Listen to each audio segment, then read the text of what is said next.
This picture was created from insights and experiences shared by hundreds of IAM members, representing a huge range of organizations and industries. Our question was this: what does it feel like to be on the asset management journey?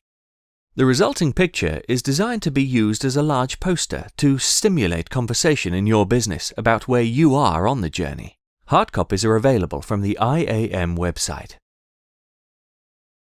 Before they start the journey, most organizations find themselves making asset-related decisions reactively and in isolation. Cost, risk, and performance all need to be factored in, but each factor has its own team, its own specialism, and its own language, and no one seems to be able to translate between them. Here's a typical organization. The leadership team, who make the strategic decisions at the top, are far removed from the reality of the assets at the bottom. There's a clearly understood pecking order from finance and planning down through projects and engineering to operations and maintenance at the bottom. Each bubble represents an individual tribe with its own leaders, language, customs, rituals, assumptions. Decisions are taken based on the limited information that's available locally and therefore tend to be very reactive. Here's a typical example. Something happens to an asset that causes a major disruption. This could be anything: a material failure, an environmental incident, a technical fault. Amidst the panic, there's excitement because those first on the scene feel pride in their ability to handle the crisis, and heroic behavior is something the culture rewards. In the immediate aftermath, the risk tribe homes in on the incident and tries to eliminate the possibility of it happening elsewhere. Because the causes are unknown, they make sweeping decisions, which the engineering tribe across the way sees as an overreaction. Unfortunately, there doesn't seem to be any way of translating the engineer's experience and intuitions into a risk model that the risk people will understand. The maintenance people are upset because they'd been warning about this for years. Now customers start leaving as service declines, with direct financial consequences. As cash dries up, finance start delaying capital investment, which leads indirectly to further incidents, and round we go again. Notice some of the things going on here. Everyone's making good decisions based on their own limited understanding of the world. These are good people. They have certificates, standards, and processes. Unfortunately, they're contributing to a system that as a whole is making terrible decisions because they're not made from the perspective of the overall system. Add to this a multitude of external contractors, suppliers, and outsourcers, and the idea of making joined-up whole system decisions can seem hopeless. So how do organizations move on from here? The energy for change comes from two sources: top-down and bottom-up. Starting with the bottom-up energy, many businesses already have a groundswell of pioneers trying to break down the barriers. These people know the business needs collective decision-making and are building networks across boundaries to try and make this happen. As for the top-down, sometimes the impetus is personal, as senior leaders take responsibility for change. Other times it's external pressures from owners, regulators, and the like. This often leads to a drive for certification. Unfortunately, it's not uncommon for businesses to push for PAS 55 or ISO 55000 status, put the certificate on the wall, then promptly revert to their old ways of doing things. We need more than this. ISO 55000 certification is in many ways the start rather than the end of the journey. The standard gives a framework for reconnecting the assets and the organizational objectives in business decision-making.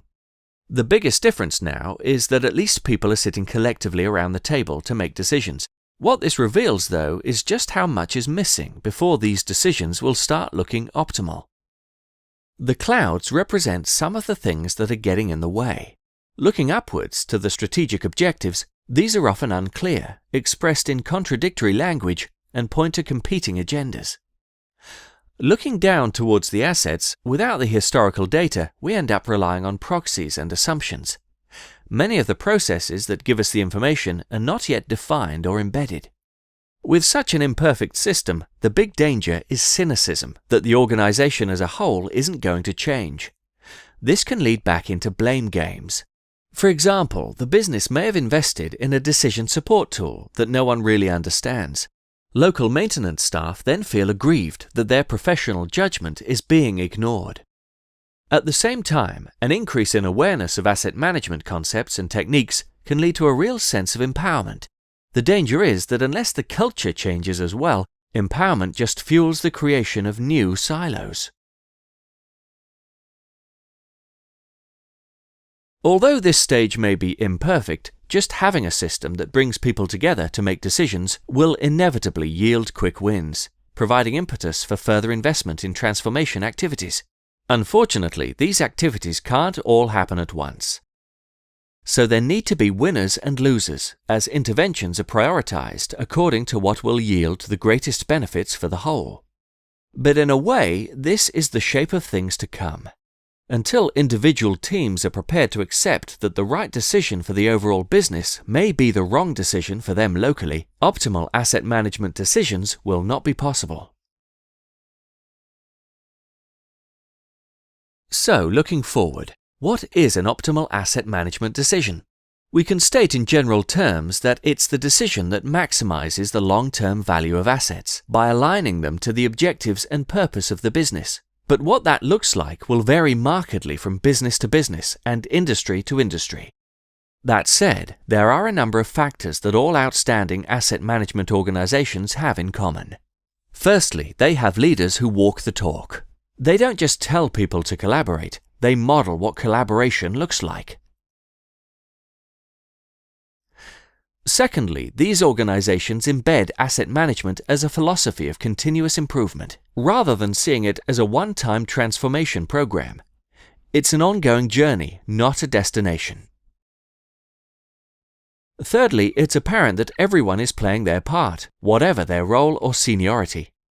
The formal policies and management system provide a framework for integrated decision-making, but these organizations are very fluid in how insights and information flow from team to team. An example of this is how the organization treats its data. Good decisions rely on good information. With a shared understanding of the decisions they need to make, teams can reach a consensus about the information they need to make those decisions, and the best way to get hold of and maintain it collaboratively, which may or may not involve IT systems. In an asset management culture, information is treated as an asset and cared for in its own right, for the good of the entire organization, as well as for future generations. But perhaps the most striking difference in an organization with a culture of asset management is what it feels like to be part of.